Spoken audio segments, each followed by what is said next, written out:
À force de se la jouer starlet, Meghan Markle met en péril sa petite entreprise. On vous explique ça. Meghan Markle a fait une erreur fatale.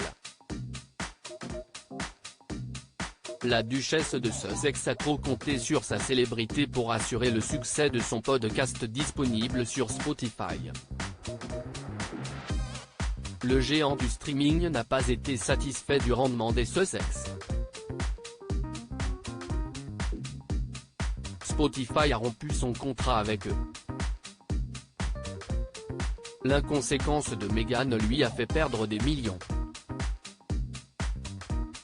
Après avoir pris leur distance avec Buckingham Palace, Harry et Meghan avaient décidé d'assumer seuls leur quotidien outre-Atlantique. La société Spotify avait été la première à dégainer en leur proposant de signer un contrat juteux pour une coquette somme estimée à 20 millions de dollars. Le deal signé, le couple s'engageait à produire une série de podcasts. Le hic, les termes du contrat n'ont pas été tout à fait honorés.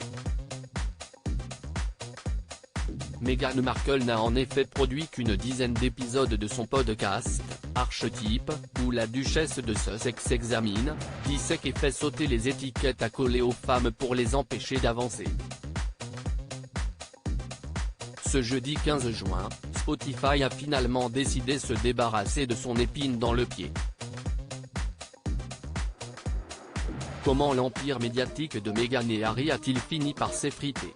La belle-fille de Charles III a laissé sa célébrité éclipser ce qu'elle essaie vraiment d'accomplir, estime dans le Mirror Ivy Smith, experte en relations publiques chez Bialo. Capitaliser sur son statut de starlet n'a en effet pas suffi à entretenir l'engouement du public pour sa marque.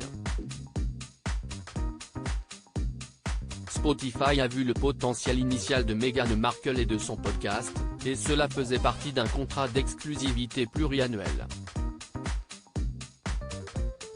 Dans un premier temps, il s'est montré à la hauteur, avec un nombre record de flux et un contenu apparemment excellent. Mais l'accord s'est transformé en une faible production de contenu, avec seulement une saison et un épisode spécial vacances, poursuit l'experte. Meghan tirera-t-elle les leçons de cette déconvenue qui lui a fait perdre des millions? Comment Meghan Markle peut-elle rebondir? Les Sussex n'ont pas honoré leur part du contrat en ne répondant pas aux exigences de productivité initialement convenues avec Spotify. Sur un marché du podcast particulièrement concurrentiel, Meghan devra réfléchir plus profondément au contenu qu'elle produit, selon Hayley Smith. Poursuivant, il ne s'agit pas seulement de produire du contenu et de s'appuyer sur sa célébrité. Les auditeurs veulent plus qu'écouter des podcasts.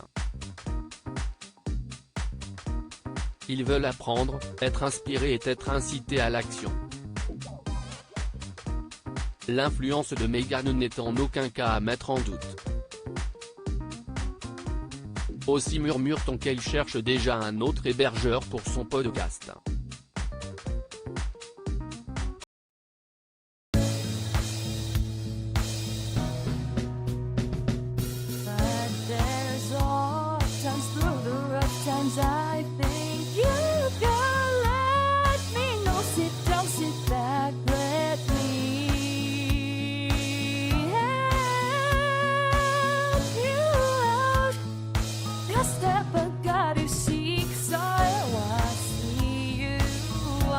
On your